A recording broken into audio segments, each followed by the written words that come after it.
My name is Heidi Hollenberger, and I'm with the Wisconsin Deafblind Technical Assistance Project this afternoon. We are super duper excited to have Kasee Stratton-Gadke with us to present on the complexities of challenging behavior, what to know and what to do. Thanks so much, Heidi. Good afternoon, good evening, everyone. I'm really thrilled to join you today. As Heidi mentioned, we're going to talk about the complexities of challenging behavior. And I'm certain you're probably joining this from a lot of different backgrounds in education, as a parent, as a caregiver, and perhaps even therapists and folks who are part of our collective team to make sure that we're moving and advancing forward with as many goals and skills as we want to. But if you've been in this world long enough, you know behavior can be pretty challenging and how to teach it and also maybe how to deal with it. So I hope to shed some light on that today for you. And I'll always say that hopefully my jokes land well. I will not be able to see you. So if you're, sitting there caring for your kid or doing something else, holding off a cat, do what you need to do to be comfortable. And I look forward to chatting with you at the end. It looks like they might not be able to see me just yet. So it looks like that's posted in the chat, and we will work on getting that person pinned. So you might just have the interpreter pinned and not the speaker pinned, and you might need to do both.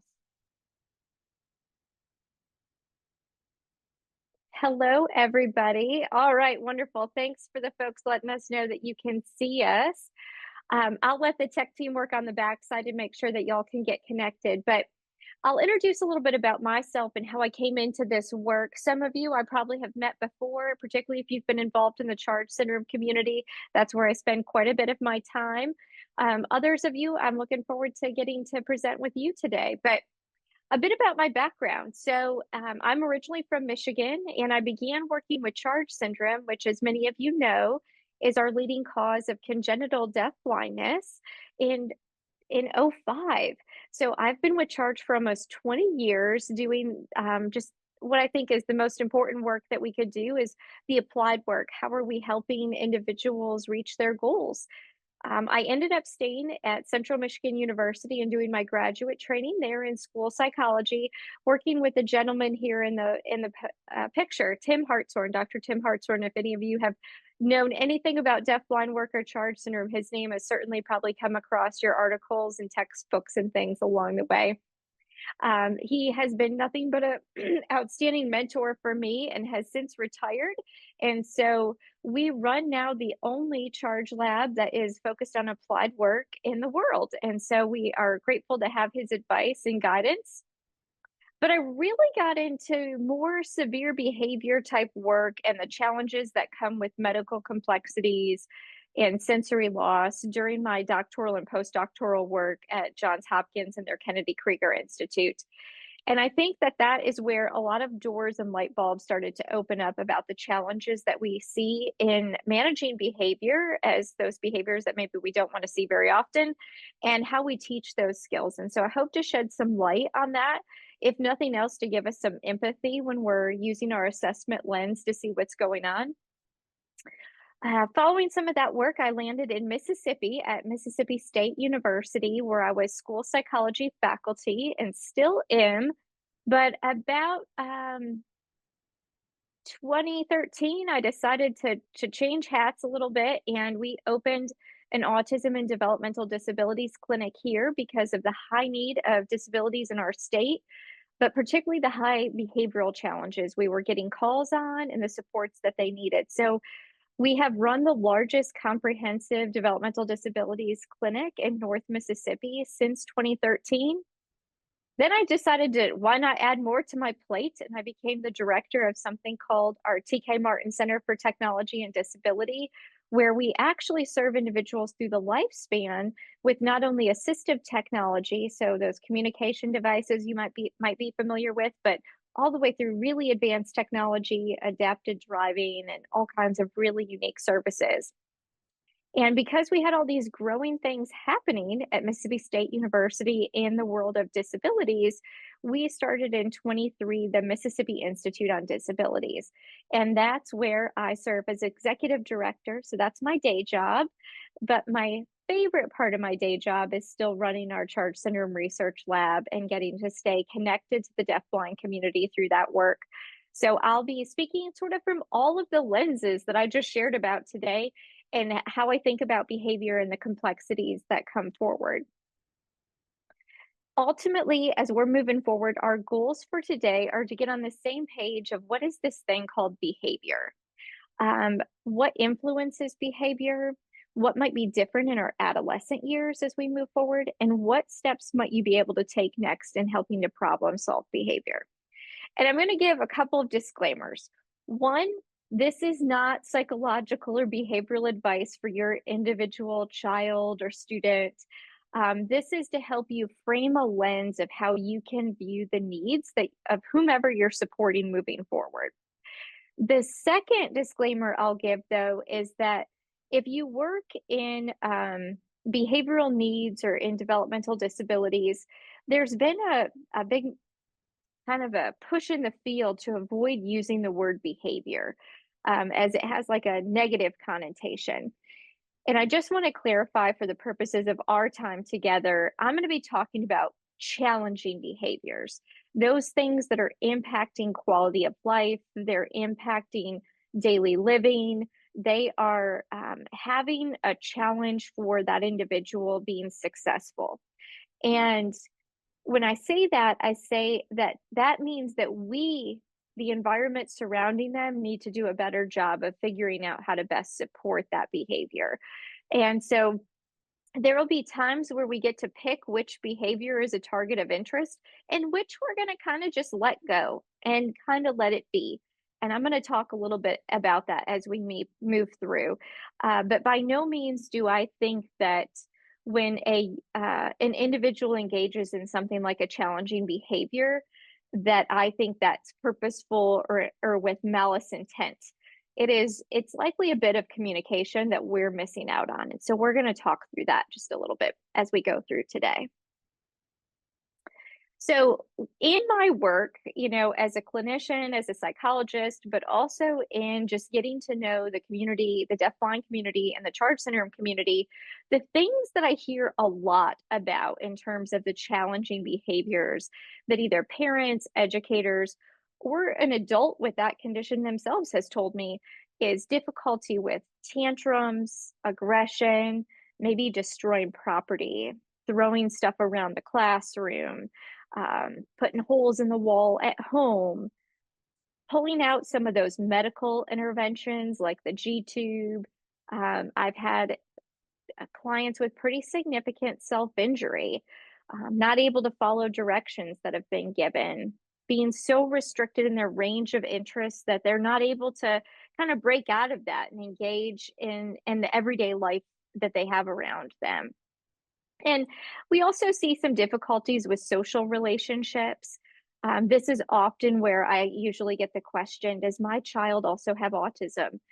And this is a tough one to answer in this type of environment because I don't know your child or I don't know the student you're thinking about. But I venture to say if they have a deafblind condition and Charge syndrome, the odds that they have autism are pretty slim. What we see are those social implications in terms of opportunities to engage in their social environment have probably been more restricted. Their sensory loss make that more restrictive. And if we go anywhere outside of our own culture or community and we don't know how those social relationships work, all of us would look a little immature in those social behaviors. But we do know that those are areas where we can target and we can teach really good skills. I do have some clients with self-stim behaviors, and some of those I think are ones that are okay for us to let go. And we'll talk about when it maybe becomes that it's too impactful for the daily life, that's when we then need to target. And then some impulsive behaviors. So when we hear about behaviors, this is kind of the realm that my brain typically goes to because these are the behaviors that I hear pretty often from families, educators, folks working with individuals who are deafblind in terms of areas that have been proven to be difficult. We did in my research lab a quick look at the social media pages for Charge syndrome where parents or caregivers or adults with Charge can get on and ask questions. And they can, celebrate birthdays, they can celebrate the successes of the next milestone their child reached, um, asking questions about when should we start toilet training, all of those things. But we looked at those messages overall, and in general, the orange is the number of likes or number of posts in blue that folks seem to gather attention. And we're spending a lot of time in these social groups talking about behavioral supports, medication to help behavior. Are these behaviors common in all individuals with charge syndrome, for example? What about self injury? What are we doing to help solve those things? And so the more I see these things and the more conferences I get to attend and meet with families and meet with educators, the more we're seeing behavior becoming a need and a concern that probably needs much more of our focus than maybe we even realize sooner in life than probably we're realizing too. But behavior is definitely something that's playing a pivotal role. And if I'm likely preaching to the choir for many of you who joined this call, because you probably joined it for that reason. Now, I'm going to take sort of an overall look at when we think about deafblindness and we think about the challenges that might come with that. I also want us to put on a little bit of a scientist hat, a little bit of an investigator, and think of all the things that could contribute to some of the challenges for somebody with a vision and hearing loss.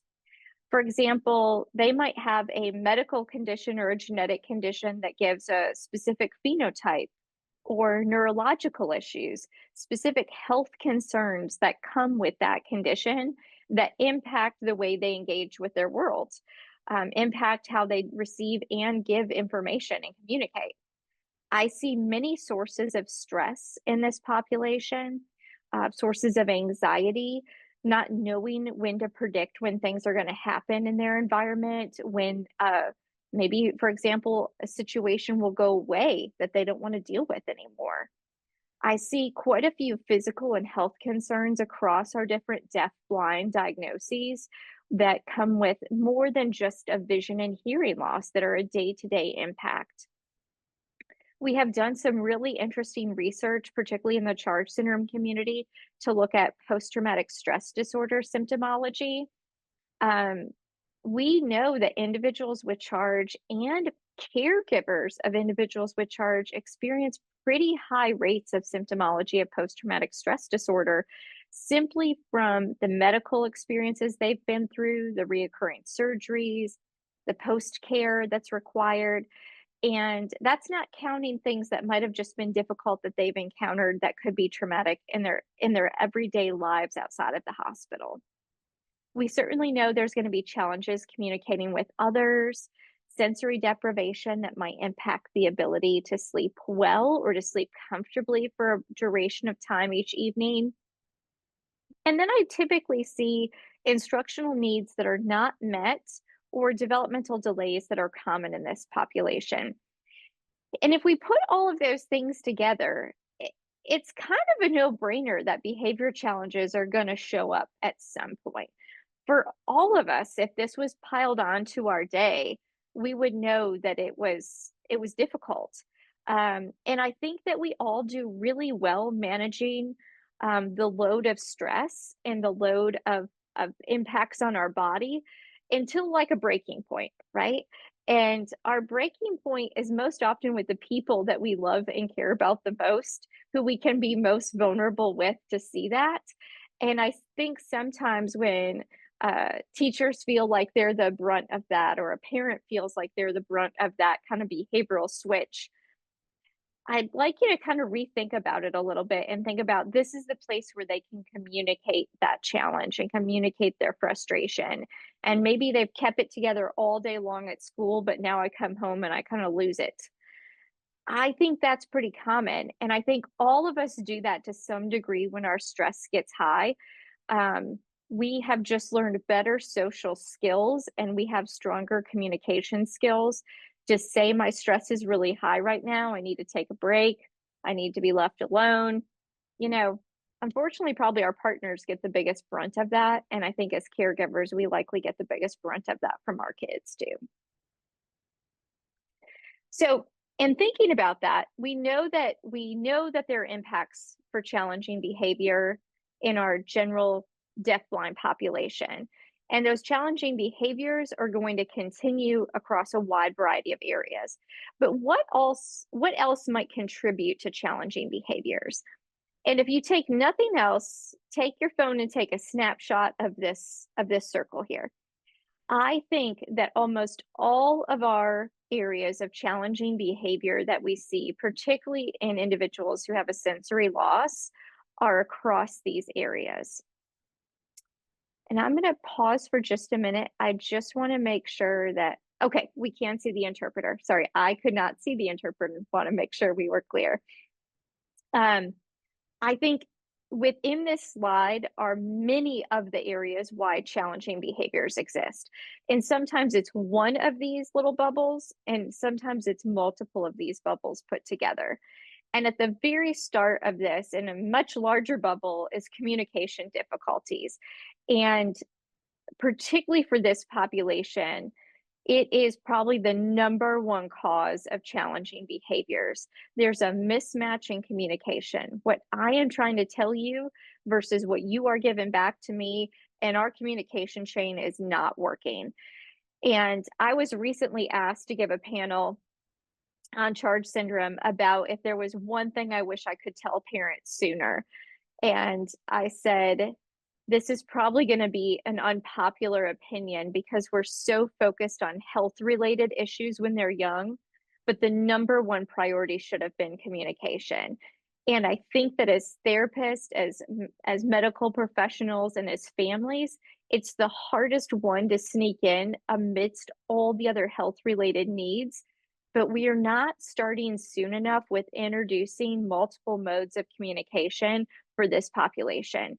And I think it is the number one risk factor that we can see moving forward that I've watched change over these 20 years, and watching those children grow up and become adults. Where we have probably missed the boat is building an appropriate bridge for that communication.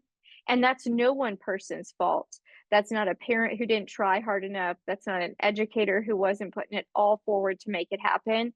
But we've got to make sure it's the number one priority across every activity we teach, every incidental learning opportunity that we can provide, is making sure we're building the bridge to communicate what we want to say to them, but also what they want to say to us, and making sure that that's understood both ways.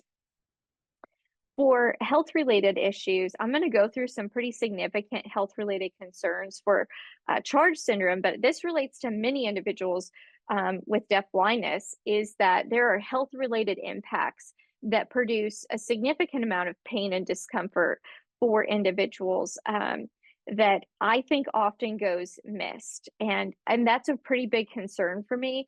And typically when I read through those Facebook social media posts that parents are sharing back and forth, or when parents reach out to me, about 75% of the time, I'm able to identify something health related that's being missed or is contributing to the challenging behavior that's present. And I think that's really important for us to consider. What I'm also starting to see, particularly within beginning to move into adolescence and adulthood, is that change in routine, especially as we exit the school, primary schooling programs. If we don't have a plan for after graduation, that lack of routine is really sparking some pretty significant mental health needs that contribute to challenging behaviors that we're going to spend a little bit of time talking about as we move forward. Stress and anxiety is definitely a contributing factor in this population, and we're going to speak about that again in just a little bit. I think frustration, and this comes back to that communication bubble. It must be so frustrating to try to communicate with others and they not know what you're communicating, or guessing wrong, but trying really hard to get it right. If that was your everyday life, on top of dealing with maybe pain or discomfort or challenges in, just general angst in what's going on in life, To not feel like you're being understood must be really difficult. And I think we build that frustration, particularly when our communication bubble isn't matched. I also get asked a lot about a lack of social skills. And this is when, particularly in charge, it comes up again with the, is this autism? And I've said this in many public forums before. My other hat is autism. I spend about half as my time with autism as I do with charge syndrome and individuals with more complex needs.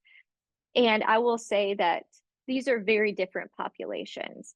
Our population of kids and adults are so socially interested. I think they lack the opportunity to practice those skills and to really finesse them in social environments. And because of the vision and hearing loss, they miss opportunities in the environment that help them be successful in navigating social skills. And I watch this at every conference I go to when I'm with deafblind individuals at the conference. I watch it happen at the dinner table when we're just having just general conversation with each other. And that's something that we can train the environment to be more thoughtful of. You know, are we filling in the gaps where they might have missed something to help still bridge that conversation at the table and making them still be as included as possible in that environment? And I think that so often than not, if we're not the person there doing that, they're missing important cues to build their social skills and to be as engaged as possible, leading then to frustration of why would I go into any social environment when I can't hear, I can't see, I don't know what's happening, and it's not rewarding in that exchange of communication back and forth. And I see that the depression is, you know, an area that particularly as we move into adolescence and adulthood, I'm starting to pay closer attention to. I do have some good news from our adults with charge about their views on depression and where they stand. That's going to be in a couple of slides. But I think depression looks quite different in our population than than it does in the adolescent and adult population. It actually looks a lot more like what I expect from children when they become depressed. And it's the most common area that many psychologists miss is, you know, it elevated anger, angst, and frustration at nearly everything beyond the complete withdrawal and escape from areas of interest that used to be of interest to them that we would commonly see in the general population for depression. So we can talk through that in a little bit more too. So taken together of what we've just talked about so far, we have a mixture of ingredients that contribute to behavior and communication needs. And those things are not just isolated. They're kind of piling on top of each other. So we need to consider all of those factors when we're building the appropriate recipe to support behavior. We need to make sure that we're thinking through, have we ruled out pain? Have we thought about their mental health? Where could that be sitting right now? Are we being as communicative to them as we think that they are? I also want you to think about behavior change.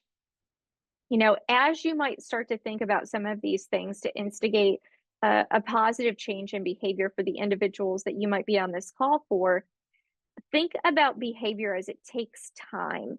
And so if you're working with a professional, maybe a behavioral psychologist or ABA therapist is supporting your time and working through this, it takes a lot of consistency to build behaviors that we want to see.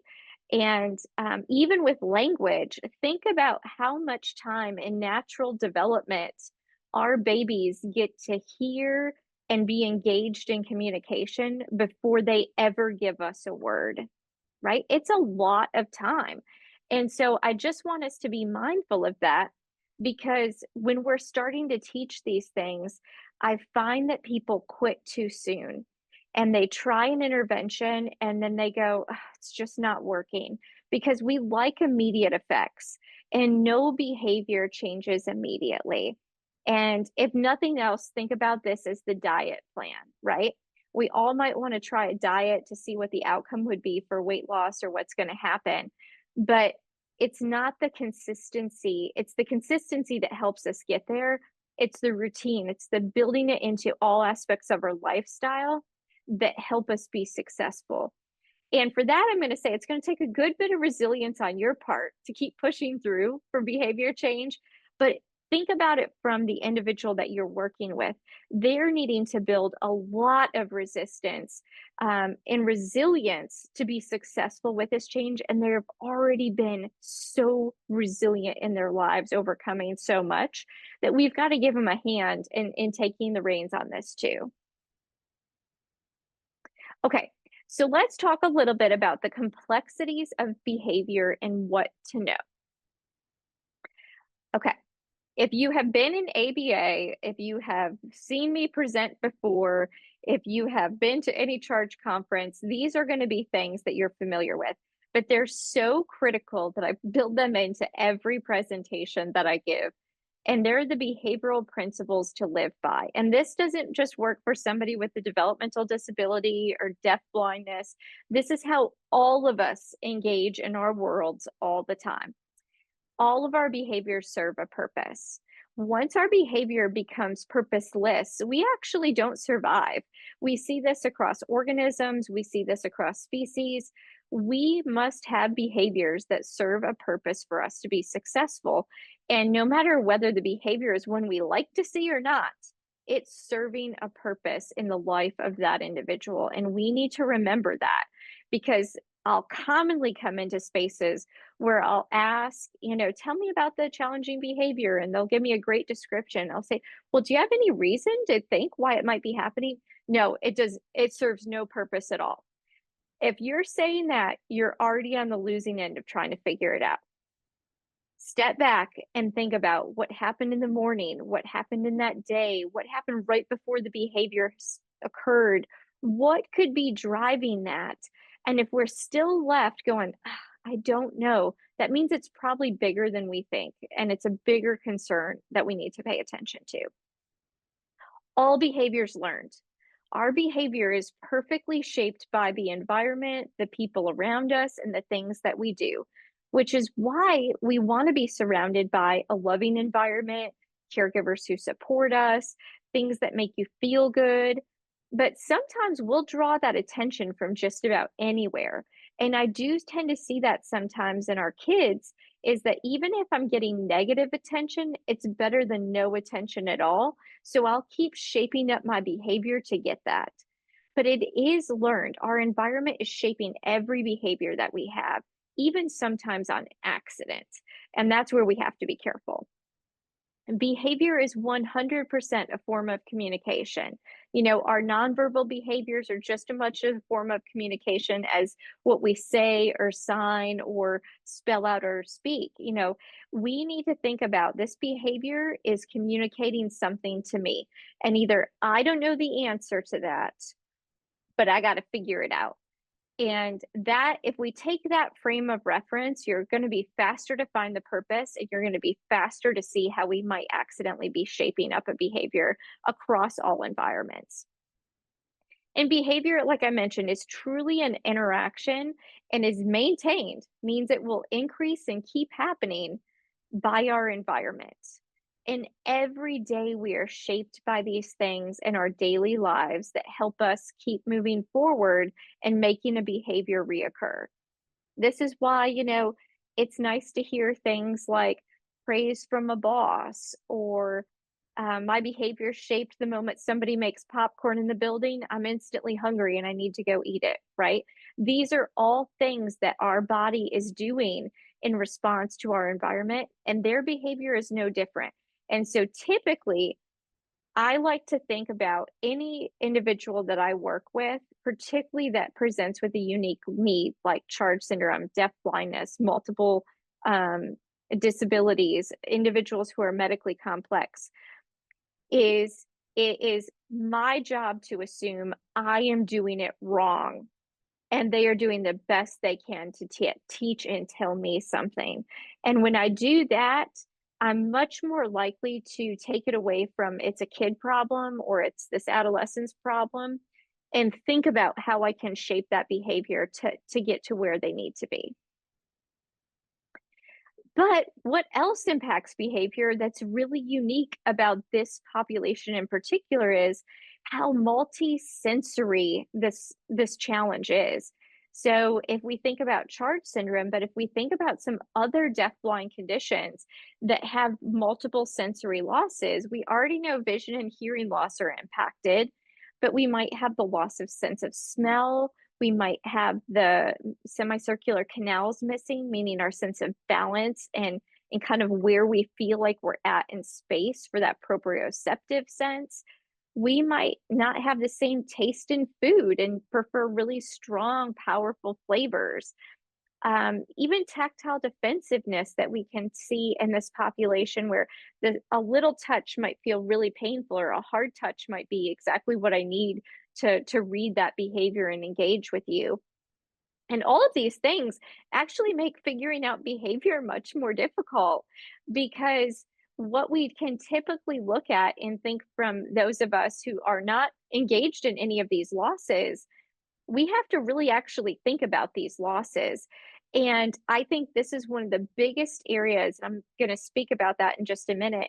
But if you're working with behavioral professionals, they are not likely thinking about the multisensory losses when they're designing a behavior plan, when they're putting together a functional behavioral assessment, when they're doing the things that help you figure out how to, reduce the challenging behavior and increase the skills. These are not areas that they're accustomed to thinking about. So unfortunately, it falls on us to be the reminder of those things as you're working through this. Now, if you just happen to get lucky and have the ABA therapist who knows ASL, and you happen to have a therapist who's familiar with Charge syndrome or your child's genetic condition, man, awesome. Hold on to them for dear life. But most of the time, I'm not seeing that happen. However, if they're really a great therapist, they will be willing to read the articles, to reach out to folks like myself who are more familiar with this population, to say, what else am I missing? What else do I need to do to help support my client? And I have had many of those consultations over the years, and those are the kids that I see have really strong outcomes. Because if we can teach them this side of the house, they can win with all the other things that they know.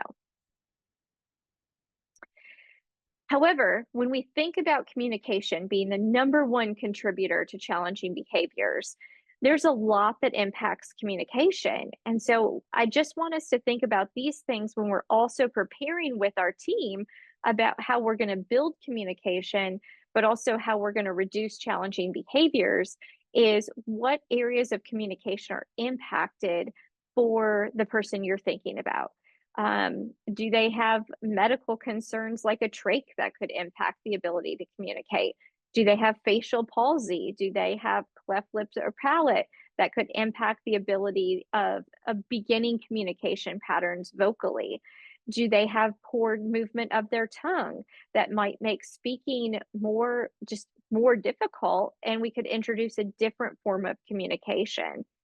We also want to think about those early parent-child interactions. And, I've spent a lot of time thinking about this, and there are some really good articles and interventions looking at this. Our parent-child interactions in this population are very different than, a child who is not born with medical complexities or a vision or hearing loss, or spending so much time at the hospital. And for those of you who might have other children, you're well aware of that. You might not have had to, live at the NICU for so long, or risk another surgery and what the complications could be. But I do think, because of some of the medical complexities that come with this population, not only is there a heightened amount of time of parent and caregiver interaction that's caring for the health and well-being of the child, but there's also probably the missed time of communication. And if you combine that with a vision and hearing loss, that all of the bids that you might have been giving for communication, your child might not have been getting. And I remember Tim Hartshorn telling me, he's used this in his presentations, about when they brought his son Jacob home from the hospital, and they kept saying, play a music box. He's going to love the soothing music. And they cranked that music box hours upon hours the day.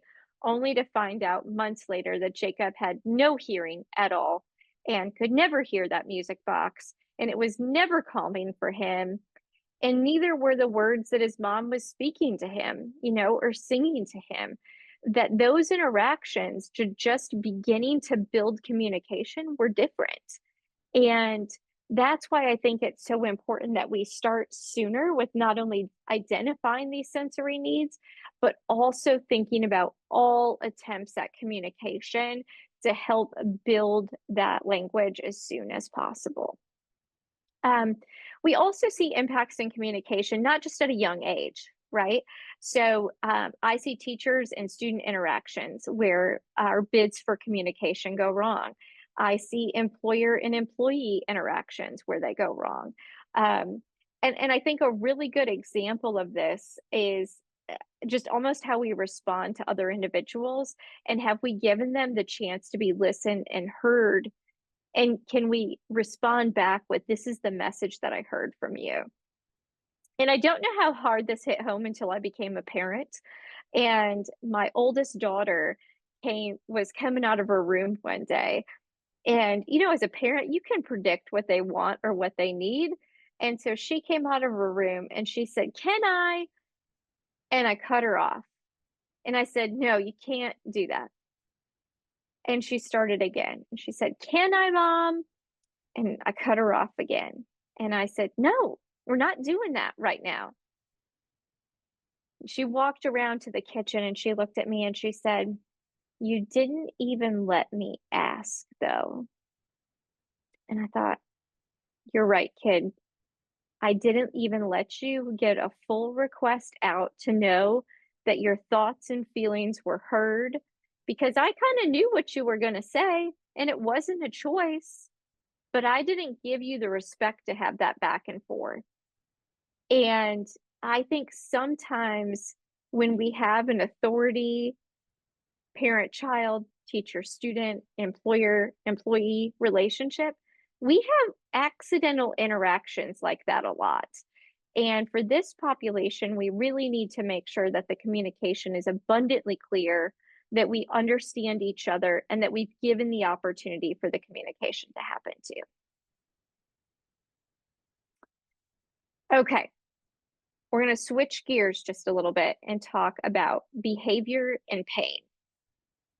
So if you've heard me speak before, you know that it's really important to me that we think about the pain experience in this population.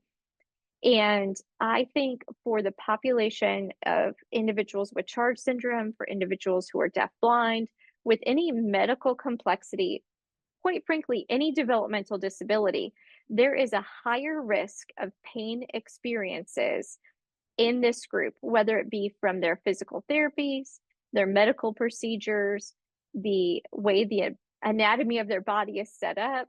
We just know that there's more pain opportunities and likely more chronic pain opportunities in this group.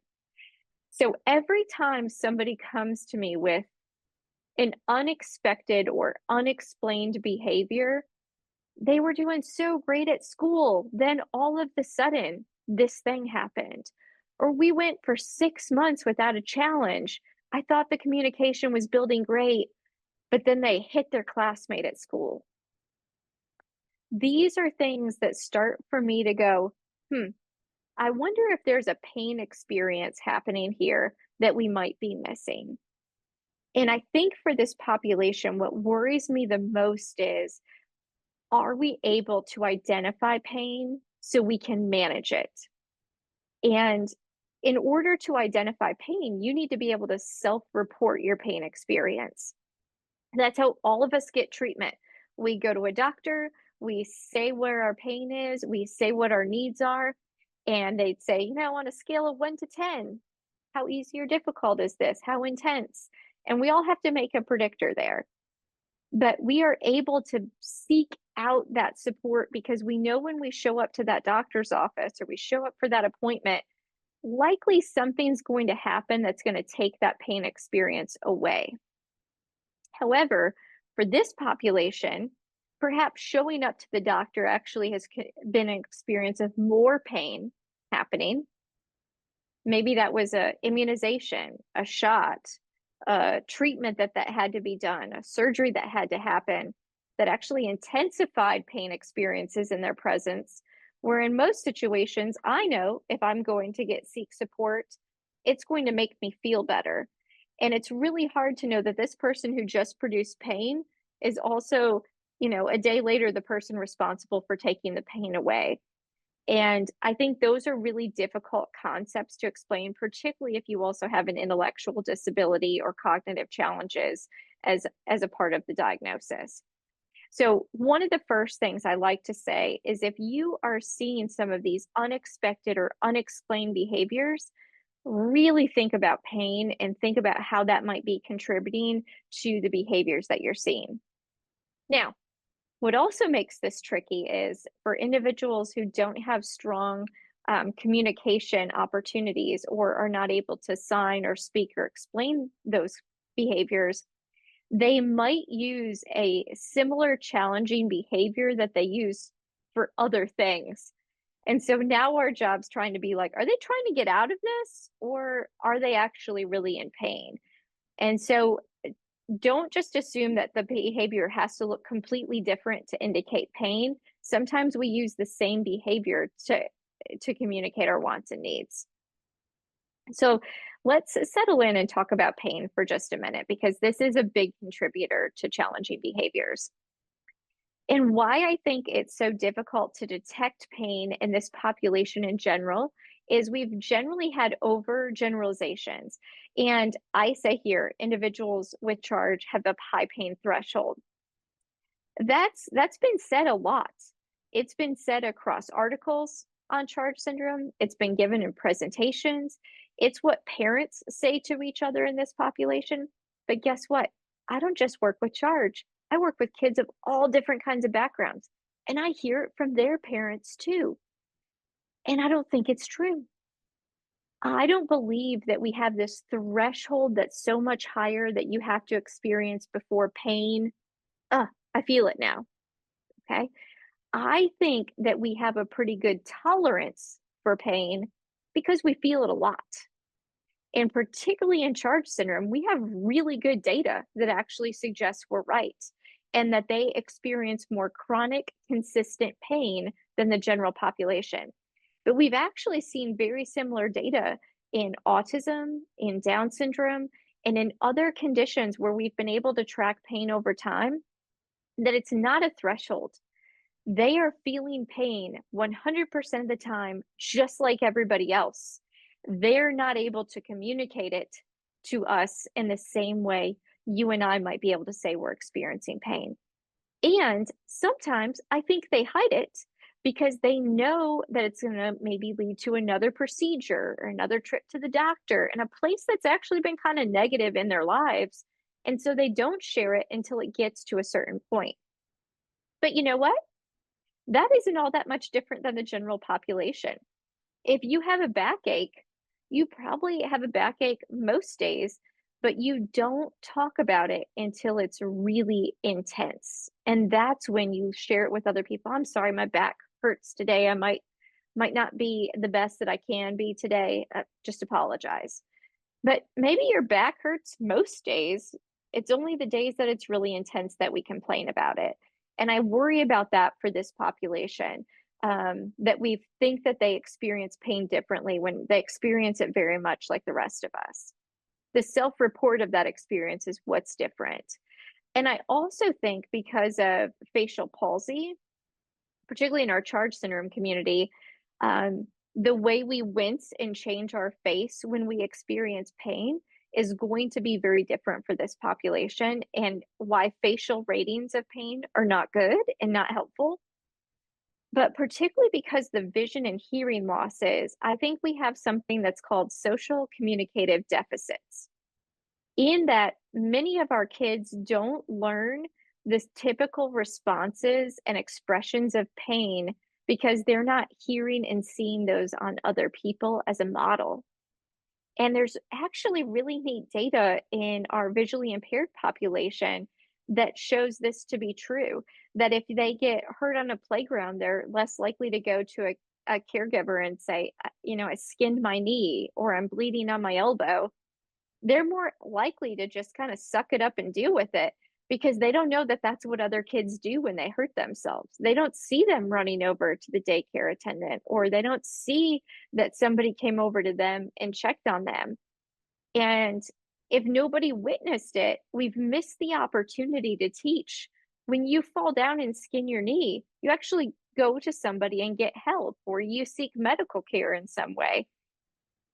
These misses in our visual and hearing processes, I think, are really contributing to the impacts of understanding pain in this population.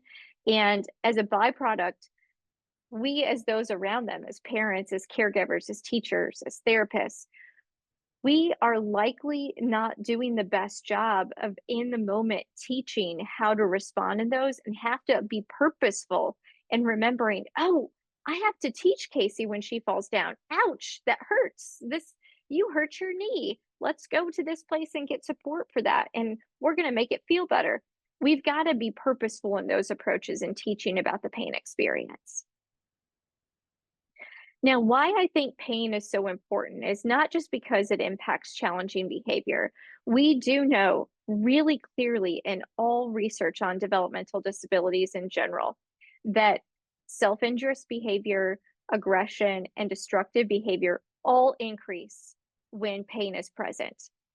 And actually, what makes it worse is our adaptive skills decrease when we have pain. And so you might be familiar with this from caring for individuals that when they're extreme pain, they don't communicate as well, their thoughts aren't as clear. And if we already have a limit in communication and we have this pain experience, we're more likely to turn to those behaviors that we would view as negative or destructive or not helpful as our bid for communication. And it's abundantly clear in our data that that's what we have seen. We also see, though, the impact on quality of life and attachment. When you are reoccurringly experiencing pain or the intensity of that experience, it impacts our quality of life. That happens for all of us. And the challenge that I see, though, is that this occurs over time. And we really want to be thoughtful of that, because that does have an impact then on parental and family stress, the individual's quality of life, and overall attachment in a wide variety of environments. And none of us want to be living our lives in pain or experiencing that and not being able to communicate the need. But the other big area for this is if we're not treating pain, if we're not identifying pain, then we're also not treating it. And so it becomes more intense before we can get support for this. And the treatment side is really critical, because I cannot tell you how many clients I have seen that if we could have got to earlier treatment, we would have prevented the most intense challenging behaviors, the injury to a parent or caregiver, the extreme harm to themselves. And I'll just say that one of the most difficult areas that I have had this is when folks call me because the child's injured themselves because they needed a medical intervention and we couldn't figure it out. And we actually had one young lady who had needed dental work, and we were trying to get into a dentist that would meet their needs, be helpful for her communication approach, and could be as, give a great quality of care to this young adult. And they ended up breaking their jaw when they got so frustrated at home from the pain. They took their chin to a piece of furniture and broke their jaw. That shouldn't ever happen. We shouldn't ever let that get to that point. And that wasn't a parent's fault. That wasn't an educator's fault. That wasn't a therapist's fault. That was the fact that we didn't have the communication that we needed in place to get that treatment. And unfortunately, it was our medical system's fault by failing to be able to transition from pediatric care to adult care with support. And I'll talk about that in a little bit. But the greatest fear I have is not only the increase in challenging behaviors from pain, but the intensity of where that pain is going to have to go before we can get treatment. So in doing some of this research, I was able to ask parents and caregivers if they were able to determine when their child was experiencing pain. And about 75% of parents said yes, which was great. And it really didn't vary based on the age of the child. However, no parents could identify chronic pain or when their child was experiencing that, and no child that was able to communicate could indicate when chronic pain was happening. So, if that's happening, then how is an educator supposed to know, or a therapist or a doctor? We need ways to start to identify pain sooner if individuals aren't able to tell us about their pain experiences. So, we actually looked at the intensity of pain and the number of years that they experience pain in their lives. And we took some of the most common areas within charge syndrome that we knew were painful experiences and symptoms of this population.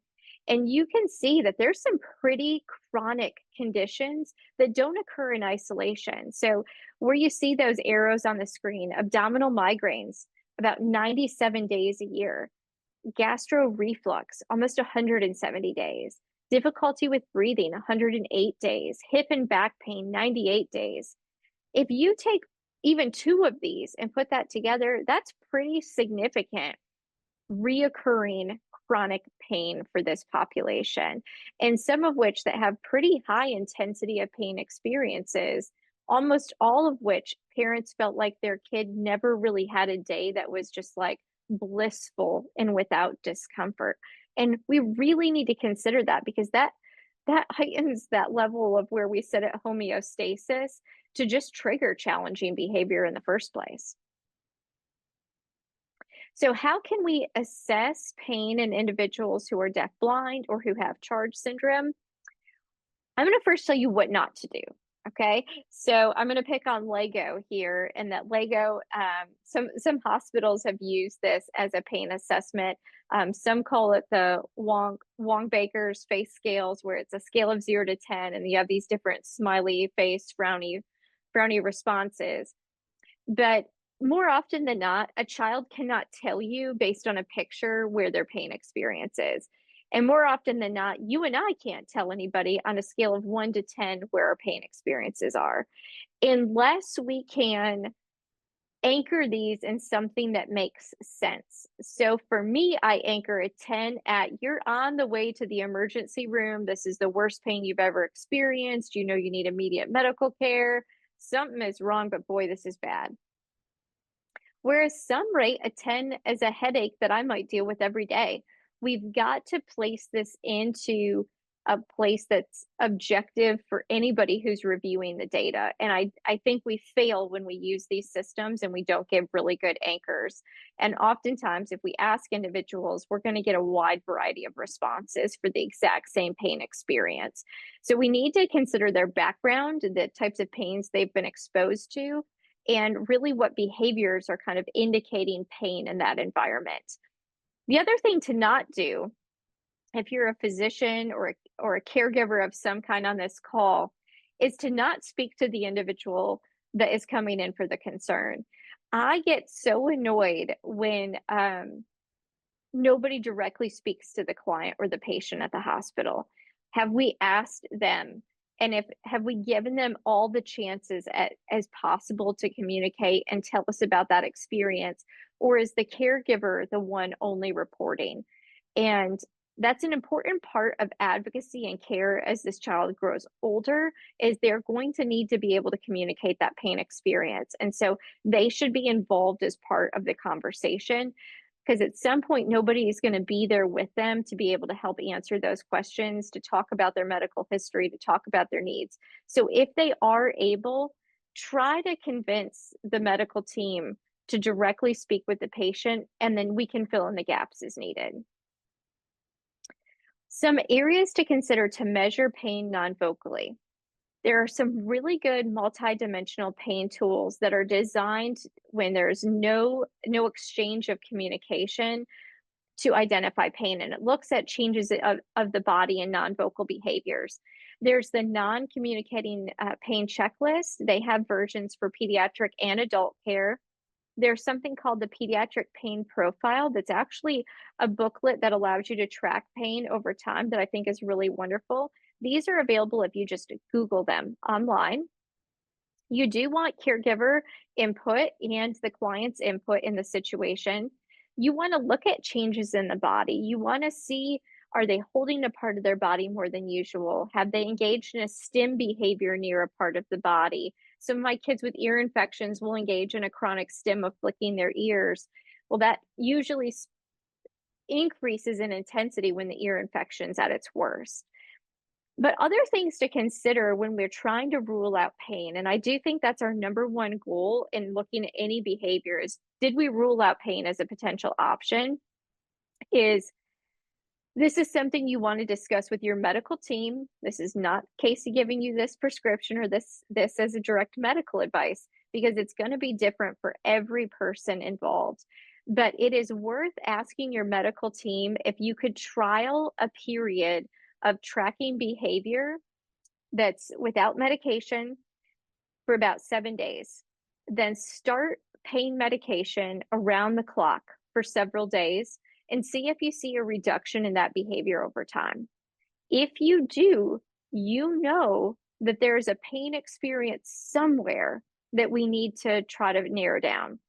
And I think, again, beyond the change in behavior that's kind of immediate, more abrupt, seems out of nowhere, is likely your indicator of pain. If it's something that's reoccurring, like gastro reflux or like muscle pain, those types of things, when we administer that pain med around the clock with no window of chance for it to kind of dissolve out of the body, it gives us a chance to see where that behavior changes. Or if it doesn't change, then maybe that's not, we've ruled it out and we know it's not a pain experience or less likely to be one.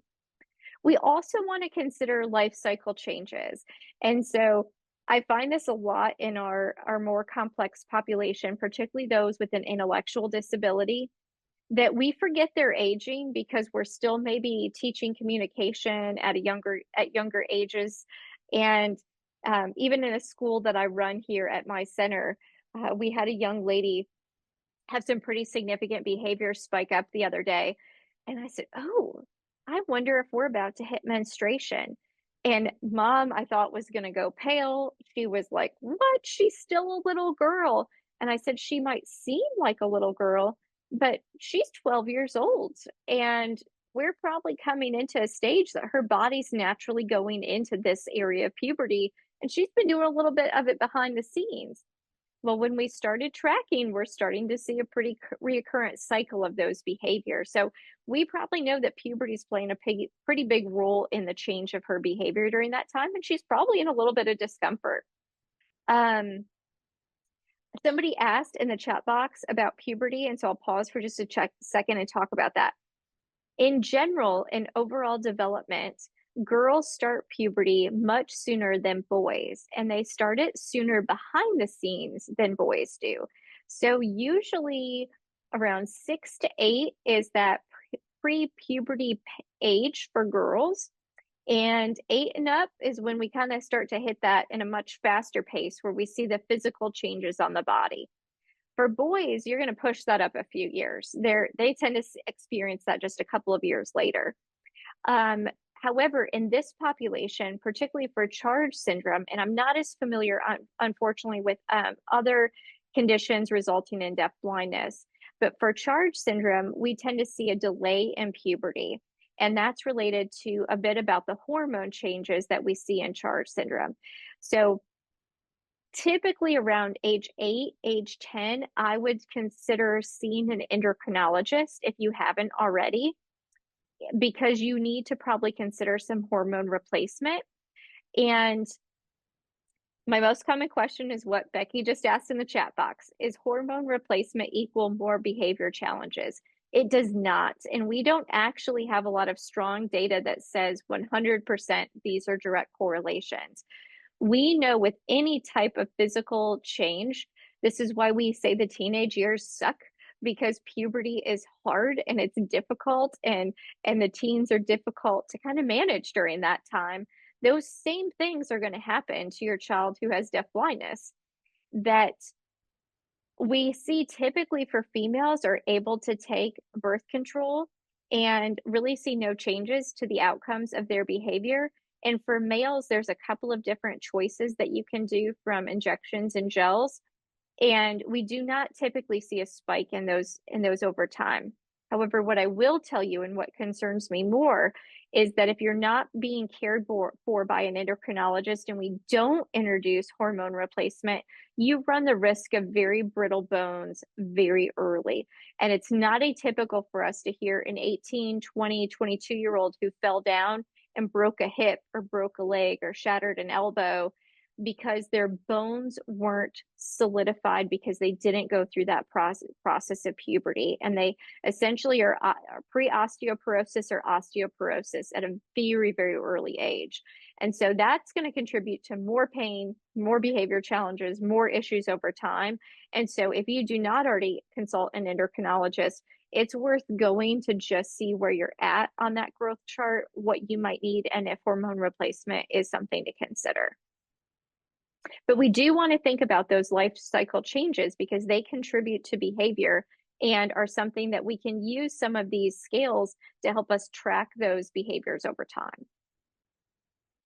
So we actually developed a charge non-vocal pain assessment, the CNVPA, based on parent input, a review of some other non-vocal scales within the charge syndrome community.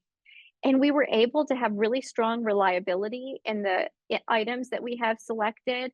And about 40% of our sample, physicians were also able to confirm a diagnosis that would produce pain when the parents were rating their child's pain behaviors to let us know, like, not only did a parent think this was related to pain, but a physician was able to confirm that pain experience.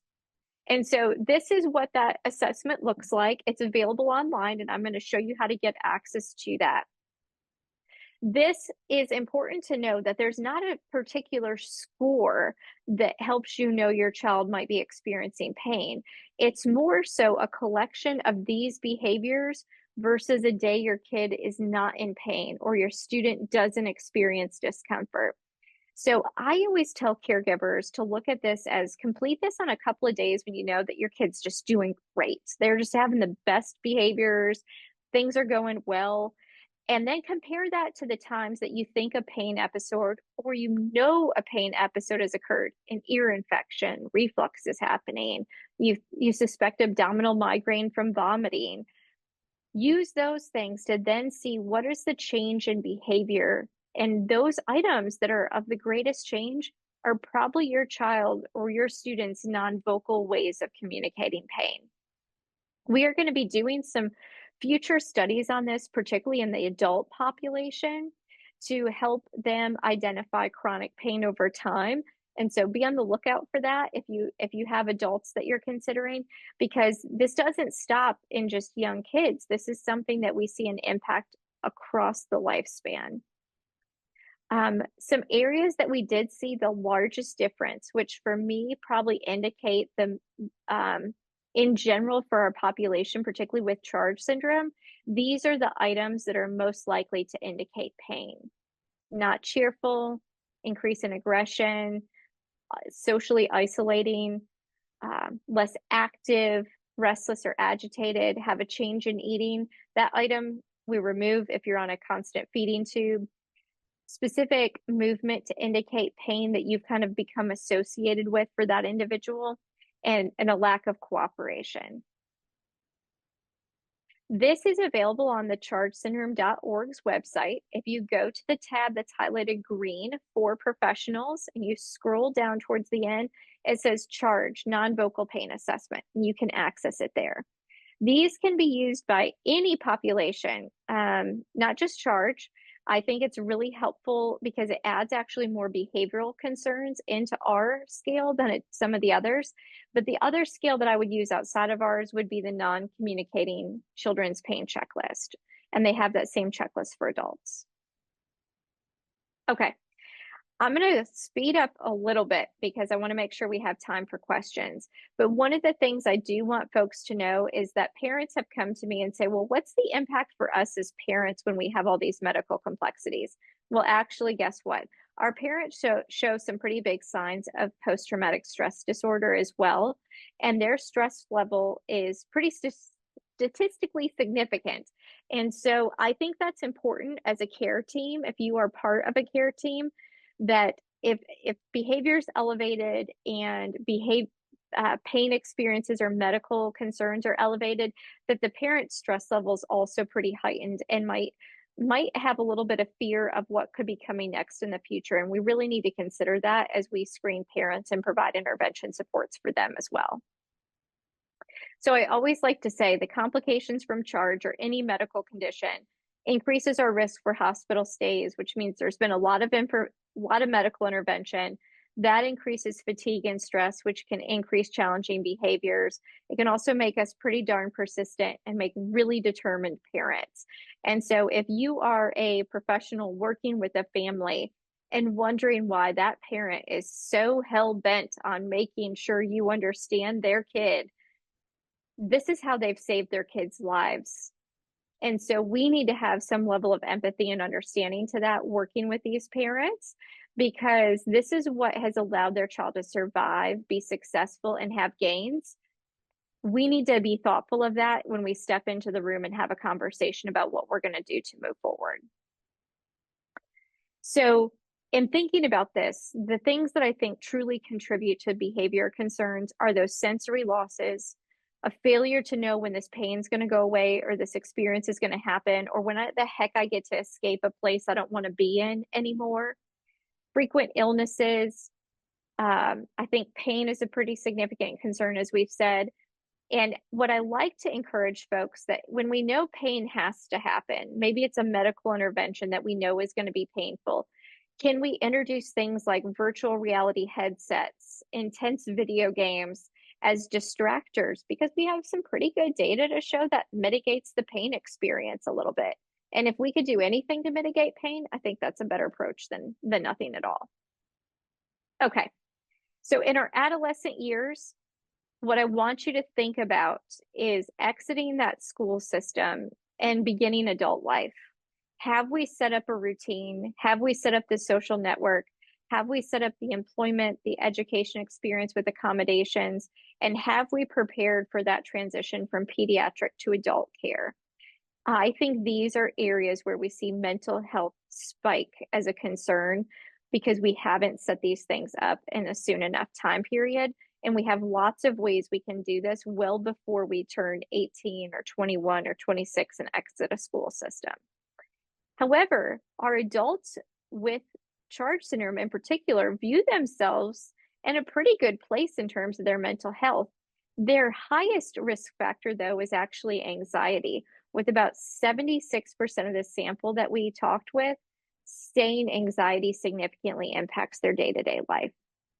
And I see that in my interactions with them. And I will say, though, that's not much different than the young adults that I work with who don't have deafblindness or don't have charge syndrome. Anxiety, I think, is our latest pandemic.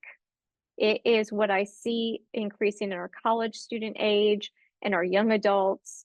And it's something that we need to be thoughtful of.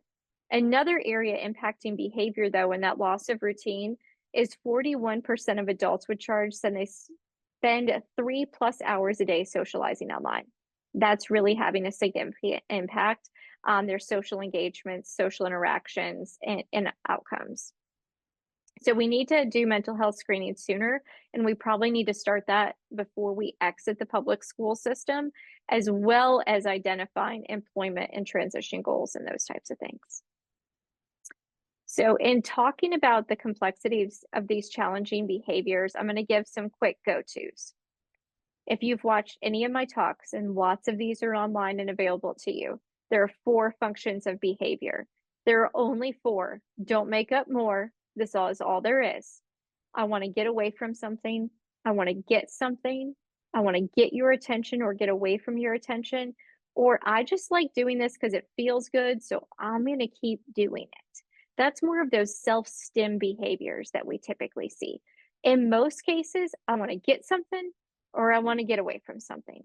So I might want to get an item like an iPad or a food item that I like, or access to your attention, whether that's good or bad, I want to get it. I might want to get medical intervention. I might want to eat something that makes me feel good, or I want to get away from something. I want to get away from this activity that you've put me in that I don't enjoy. I want to get away from your attention. Those shy kids that don't want all of that attention, they're trying to get away from you, and they can engage in some pretty big behaviors to do that. I want to get away from this itch, this discomfort, this pain experience. But typically, if you think about that first bubble I showed you and wanting to get something or get away from something, this should really help you narrow down the cause of behavior pretty quickly. So I always use the example of when you're talking on the phone is when your children want to bug you the most. And if you have young children or have had young children, you know what that's like. That's because your attention is 100% not on them. You were engaged in a different environment. That is to gain access to attention. If I have an itch on my body and I itch, and that takes away the pain experience and the itch, I'm escaping that behavior. Okay. Gain something, get away from something. So the goal in all of this, though, is trying to figure out what that darn behavior is and what it's communicating. So why does it happen, and how is that child, young adult, individual you're working with able to communicate their needs? We need to have a strong communication system, but then also make sure that what we're communicating, they understand, and that you understand what they're communicating. And if we can stop and pause and do that back and forth, I think we're going to have way better success in minimizing those challenging behaviors. We also want to think about, in changing behavior, what do you need to teach? We shouldn't just get rid of a behavior without teaching a replacement of some kind. And I'll get after every ABA therapist in the book who says, oh, we got to get rid of the tantrum first. Well, you don't get rid of the tantrum. You just whack that mole down and something else is going to pop back up right after it if we don't teach the skill of why that tantrum was happening in the first place. So stop and think about not what's the behavior plan is going to be to get rid of the behavior. What do we want to teach instead? And that probably includes communication as a part of that. And what could this look like in the future if we were to develop that skill further? So our focus is usually wrong. And I don't say this to say, oh, bad parent or bad teacher. All of us have done this at some point in time or another. Our behavior and focus is usually in the wrong place. So stop and think about what we want to teach instead of stopping a behavior. Think about the environment in any way you can to prevent that behavior from happening. Where could we start the communication sooner? Could we use visual schedules? Could we use opportunities for breaks? The goal is to never get to that challenging behavior because we've got all the skills before it happens. And then think about our behavior in the environment. There's not one behavior plan that if I see it failing with a kid I've worked with, that I don't stop and go, how am I accidentally screwing this up? What am I doing that's reinforcing this behavior? Or what am I missing? Is it a pain experience? Is it a dental need? What is it that's making this not see the change and shift that I would expect to see? So we need to identify the function. Is it to get to something or get away from something? We need to rule out pain and any medical issues. We need to make sure our environment is set up for success. Have we considered vision needs, hearing needs, and where have we built communication into our plan? And if we have not built communication into the plan, you got a junk plan and you need to start over again, okay? All right, if you do have to seek professional help, these are some of the ways in which you could do that. And some of the assessments and behavior plans that you might see in an educational setting, like an FBA or a BIP. Just remember, you need to teach these professionals about deafblindness. What are common behaviors in this population? What are common needs? What can your child see? What can your child hear? What can they do in this environment? What are you getting them to do at home that this doesn't happen? Or this happens at home. What are they doing at school that's making it better? We've got to teach about those aspects to each other and don't assume that their specialty area is going to have taught them that. I'm going to skip over this because I think you can find that information elsewhere. But if you are working with a behavioral professional, make sure your accommodations are in place for vision and hearing. Teach that to them. If necessary, request a functional analysis that can test out the different control conditions of why this behavior is happening, but also to rule out pain. Make sure to encourage them to think outside of the box and that functional communication should be first and foremost. Can the individual express their wants and needs? And if not, how can we make that be the first goal? We have to shape behavior over time, and going to therapy, going to school should be fun. We want to make sure we're working on fun to teach these skills. And if you should be able to see data for an outcome. And if that means to use the pain scale, if that means to track data over time, but it's always okay to ask, where's this goal going and how are we going to get there, and what data is going to show us we're making progress. So my last take-home tips before questions that I leave everybody with: when we teach skills, be specific. That includes directions for our kids. Keep it short. Avoid the mays, please, can we's.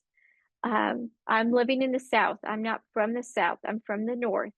And many of my family say, I want their first words to be yes, ma'am, no, ma'am. And I said, well, let's just forget about the ma'am and get down yes and no's first, right? We need to give directions that are short and to the point, and that we follow them with preferred activities. Avoid words that don't have meaning, like be careful or would you put away the toys. The answer then could be no, and we've given it as a question. If you need to practice compliance and teaching skills, present the skill, praise them if they're able to do it right away. If not, that becomes the teaching opportunity. Model the skill, give a couple rounds of how to do that activity or the skill that you're trying to teach. Let them then practice it on their own and provide praise and reward for that. Physically guide them through it if necessary, but making sure that you're building the appropriate communication of expectations and the follow through on something. Visuals: if your child is able to see a visual, a tactile visual even, is some of the best ways to build a schedule and to know expectations. So those could be first then boards. First, we're going to do math, then we're going to go to the iPad. We have a weight card. You get 5 weight cards, and that means that you can use those things to take breaks, or you want to teach a child to wait rather than hear the word no. You can use those weight cards. Now you can exchange that back to get my attention and get me back and be available. But visuals and tactile visuals are really, really important. And they're the way all of us live our lives. We all have calendars, we all have phones. They're all guiding us to do the things that we're supposed to do in our day. We need to make sure we're setting up those same examples to support behavior. So these are just some pictures of some things that I have used with clients, like first work, then computer. We get a card that can tell us that we get to go take a walk and get a break from the classroom or get a break from the environment. I use empty bags all the time because it hurts me the most when my kids for the first time will request something they want, but it's not an option. But I want them to know I understood their request. I know you want the Doritos, but it's literally not a choice. I've got an empty bag, but I know this is what you're after. Again, it's that attempt to explain, I know what you're trying to communicate. Let me make sure you and I are on the same page. ChoiceWorks is a great app to set up schedules, to set up a routine in your day. The more routine and consistency we can give to this population, the better. So I'm going to end with some of the common challenges. What I hear is difficult behavior. And what I think about is, I'm having trouble telling you what I need. You're not listening, and I feel frustrated. I'm not being manipulative. I'm not doing this to be angry or to upset you. I'm doing it because I don't know how else to communicate. When we talk about limited communication, we need to think about teaching communication all day long as a top priority with as many opportunities to practice as possible. I was in our preschool classroom today, and they were doing go and stop. And I pulled out about 6 toys that could do go and stop. And the teacher said, I've never thought about doing it that way. And I said, well, now we have 6 new opportunities to teach that practice. For medical concerns, use data to help rule in or out. Is that a pain experience? Do we think puberty might be kicking in? Use daily diaries to help give them the data to make the best choices in identifying, particularly for a child who's non-vocal, what their needs are. As I mentioned before, you're going to hear, you're a demanding parent, or that parent was really demanding. keep in mind, they've fought really hard to keep their kid alive and to teach others about charge, their child's condition, their needs. They're going to come assuming they have to put up a fight to you too. Be ready to dismantle that. Be ready to tell them what you've looked up and researched. Be ready to tell them that you want to hear their story and understand.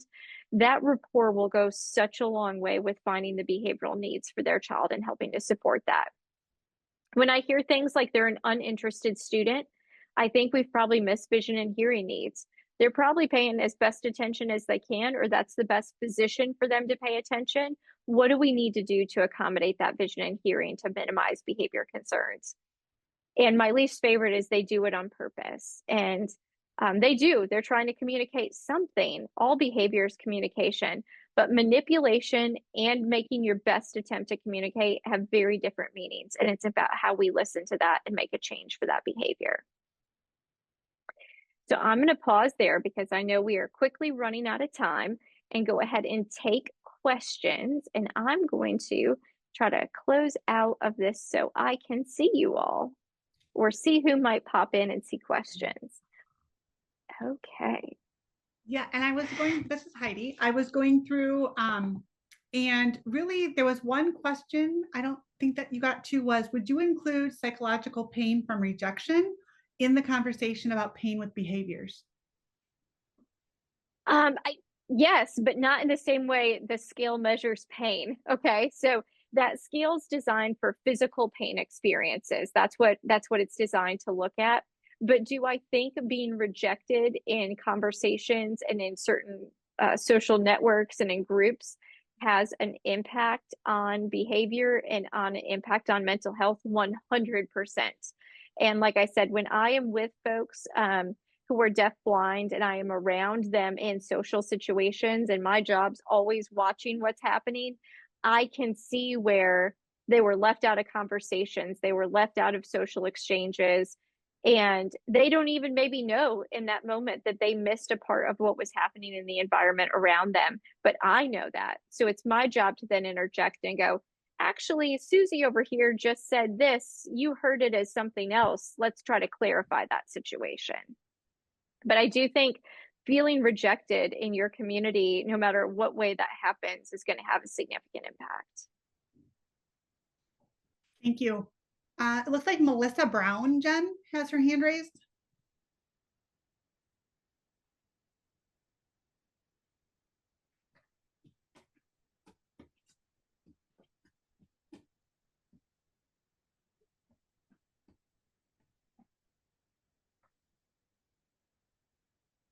While Melissa's coming on, I'm going to jump to the question that Becky just placed in, which is, what type of intervention would I suggest to support social interaction? I recently was in Australia, and a young man there had just started using an FM system as part of his daily social interaction. And he said, Kasee, please tell every parent and educator, if they would have benefited from an FM system, start it as soon as possible. Because he was then able to take in so much more of what he was missing in his environment, and then was also using it socially with his peers and at social connections. It's a really bright young man, and it was really impactful for me to hear how important a piece of assistive technology could be for him. But I think also teaching our friends about deafblindness, teaching about how to gain access in the community, social networks, building those sometimes on purpose. It doesn't always have to be natural. And I joke and say, when we become adults, our social networks become who our kids hang out with, and we get to know their parents. It's an odd social environment. It's contrived, right? It's okay for us to contrive the kids who seem to care to be a part of our social network, to be able to build and learn those things in the environment to support our children too at school. Melissa. Hi, I'm so sorry. I'm really not good with this. And I literally just saw this, the Zoom like just this afternoon. And I actually stayed home sick today because I wasn't feeling well. But so I have a son who's 20 years old and he has charge syndrome, and you can hear me, right? Yes, you're great. And one thing that he's been doing, and he's getting like worse with, he's in a residential, he comes home on weekends, holidays, like I brought him to Florida for 9 days in February. He's aging out of the residential that he's in, and he's going to a new one in a few months. I'm having anxiety over it. But Mhm. one thing that he's doing when he comes home, and he does it at the residential, is he comes home and he will go into like my bathroom, his bathroom. He'll take the hand towel, put it in the sink. He'll take the area rugs in the bathrooms. He'll like scrunch them up. Like I usually have like a centerpiece on my kitchen table. One time he saw me put it on the floor because I had company for dinner, so he'll put it on the floor. He rearranges so many things in the house, and if I don't Mhm. let him, he starts like bending his fingers and having behaviors. He will take he will take clothes out of my dresser drawer, clean clothes, shove them into my hamper. He will take my garbage can in my bathroom, put it on the heater. So I've started like hiding my hamper, moving the garbage can, getting rid Mhm. of the hand towels before he comes, because he does all these. But the crazy thing is when he leaves, because say I get him Friday and he goes back Sunday, when he goes back, he puts everything back. Mm. And Yeah, I so a little bit of a OCD kind of like behavior, you know? Yeah, and like he's Yeah. doing at the residential, and it's becoming an issue because he'll go into the Mhm. guys' bedrooms and they're like, Nathaniel, get out, like, and I'm like, worried that they're gonna like hurt him because he's tiny Yeah.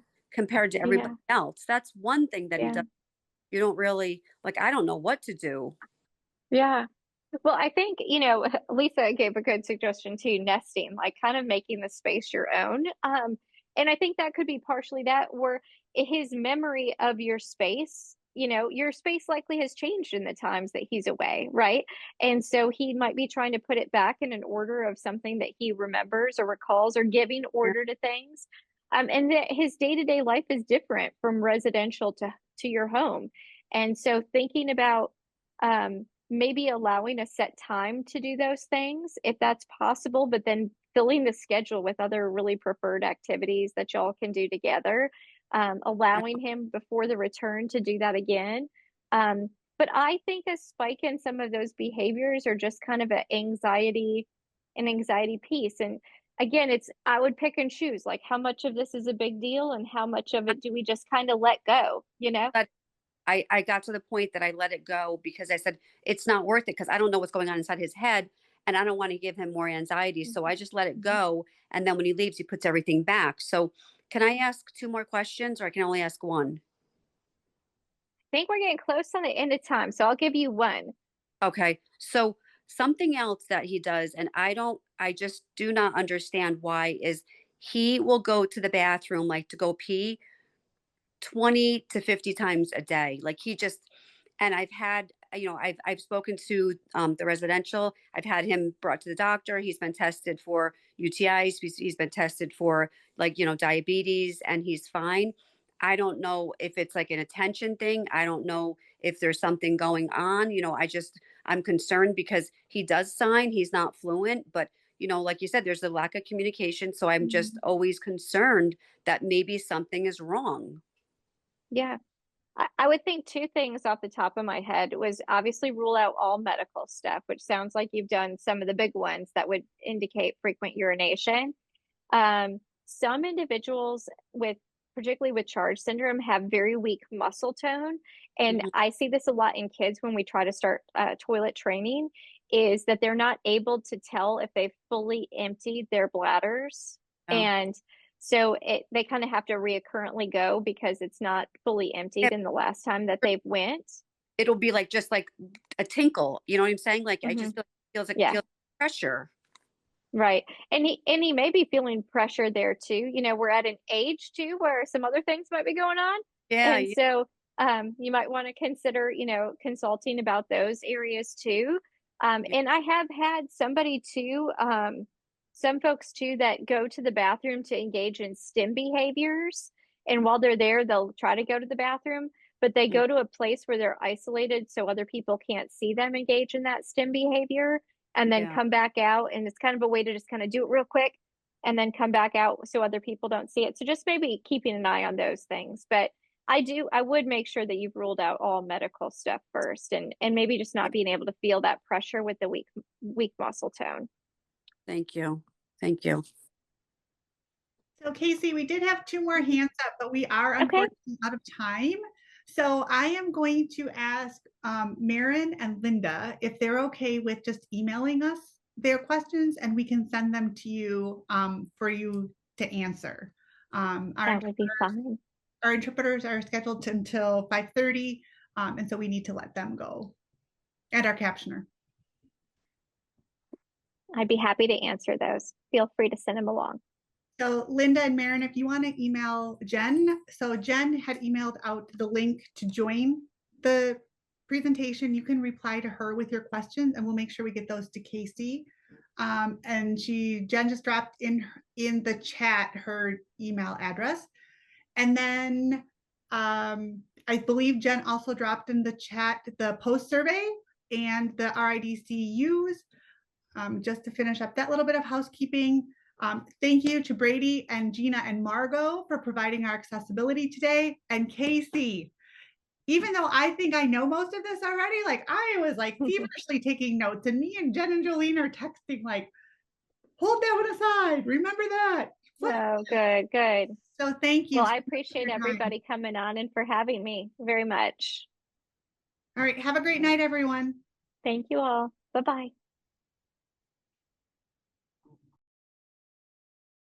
The WDBTAP logo is displayed and reads WESP DHH, Wisconsin Deafblind Technical Assistance Project, WDBTAP. The logo and disclaimer for the ideas that work is displayed and reads. The contents of this presentation were developed under a grant from the U.S. Department of Education H326T230035. However, those contents do not necessarily represent the policy of the U.S. Department of Education, and you should not assume endorsement by the federal government.